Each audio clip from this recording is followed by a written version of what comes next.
There is a goddess at the bottom of the Japanese underworld who has been rotting for longer than human civilization has existed.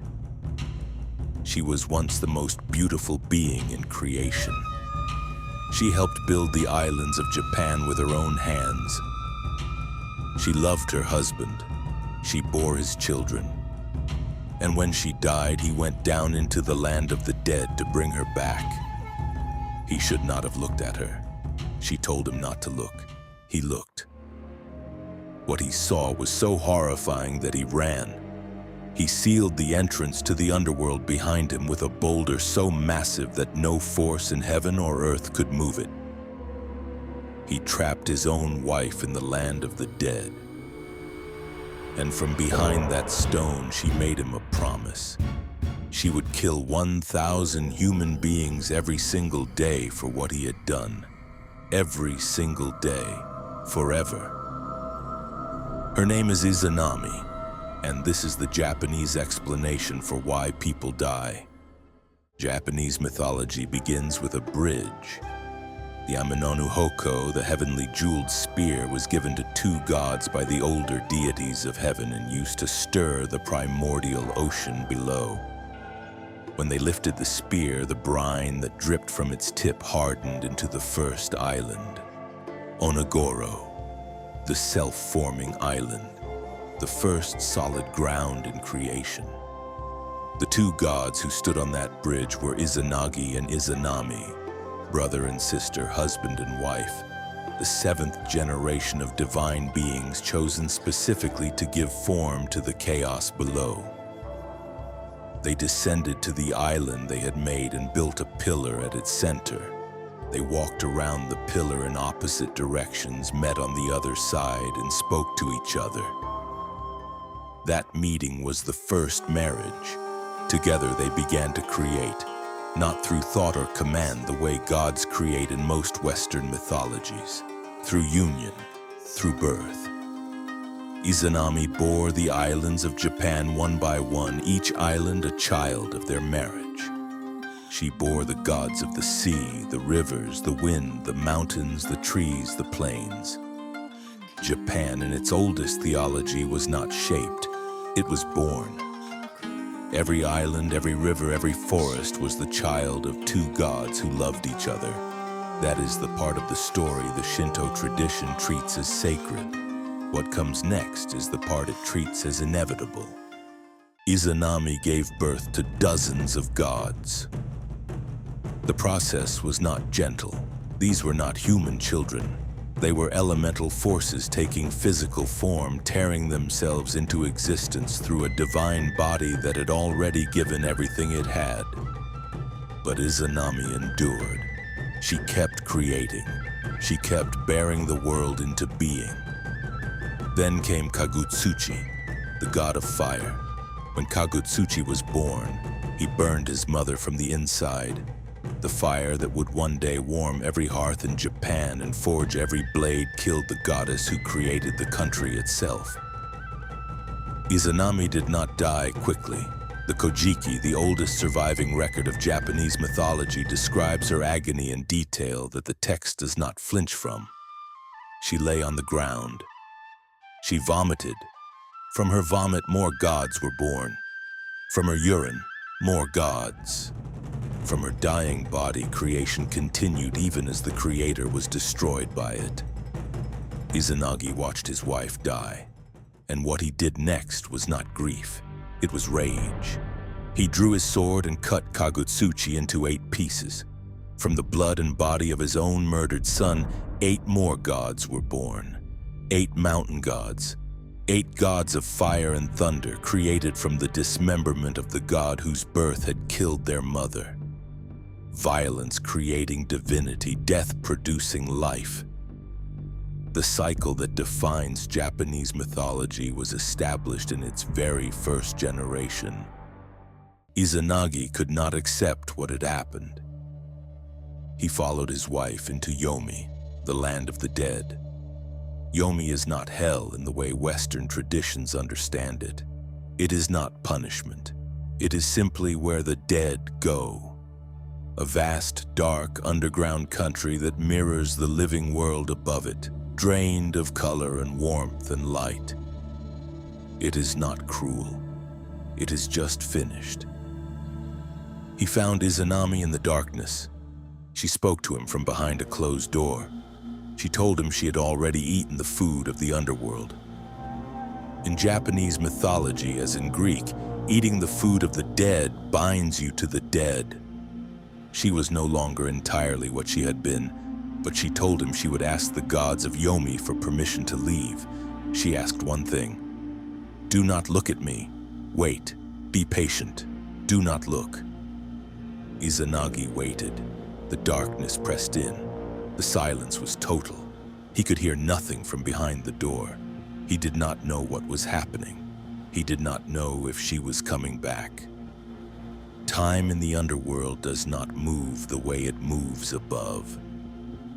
He broke a tooth from his comb, lit it as a torch, and opened the door. The Kojiki does not look away from what Izanagi found.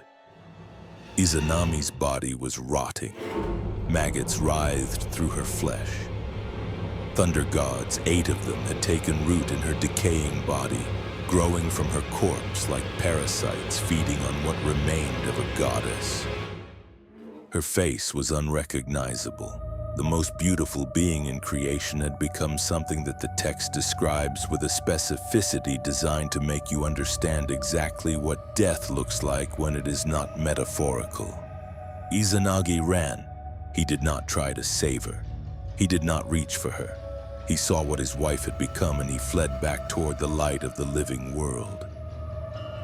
Izanami, betrayed by the one person she had trusted to keep his promise, rose and chased him. She sent the thunder gods after him. She sent the Shikoma, the hags of the underworld, shrieking through the tunnels behind him. Izanagi threw objects behind him as he ran. His headdress became grapes. His comb became bamboo shoots. The Shikomi stopped to eat them. He reached the mouth of the underworld, the boundary between Yomi and the living world. And he found a boulder. An enormous stone so heavy that 1,000 men could not move it. He dragged it across the entrance and sealed the passage shut. Izanami reached the other side of the stone, and then she spoke. She did not scream. She did not weep. She spoke with the measured precision of a goddess making a decree that would last until the end of time. She told Izanagi that she would kill 1,000 people in his precious land every single day. 1,000 human beings. Every day, without exception, without mercy, for as long as the world he had built continued to exist. Izanagi, standing on the other side of the stone that he had just used to seal his own wife in the land of the dead, answered, "Then I will build 1,500 birthing huts every day. For every 1,000 you kill, I will ensure 1,500 are born, and that is it. That is the Japanese explanation for death. Not a punishment from the gods, not a consequence of sin. A marital argument between 2 creators conducted through a boulder after one of them broke a promise and the other was left to rot. 1,500 born for every 1,000 killed. The population grows, the species survives, but the dying never stops because the goddess behind the stone never forgives. In Shinto theology, this moment is not tragedy, it is structure. Death exists because the relationship between the 2 forces that created life was permanently broken. The world continues not because the damage was repaired, but because one side of the argument outpaces the other by exactly 500 lives a day. Creation won, but only by a margin. And the margin holds only as long as the birthing huts keep being built. After sealing Yomi, Izanagi purified himself in a river. From the washing of his left eye, Amaterasu was born, the sun goddess, the supreme deity of Shinto, the divine ancestor of the Japanese imperial line. From his right eye, Tsukuyomi, the moon god. From his nose, Susanoo, the storm god. The three most important gods in the Japanese pantheon were born from a father washing death off his body after abandoning his wife in the underworld. Izanami never leaves Yomi. She is still there.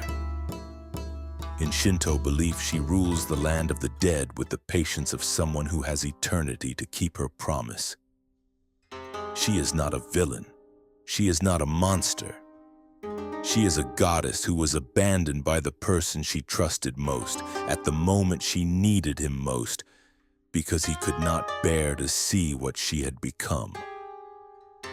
The entrance to Yomi, according to tradition, is at a place called Yomotsu Hirasaka.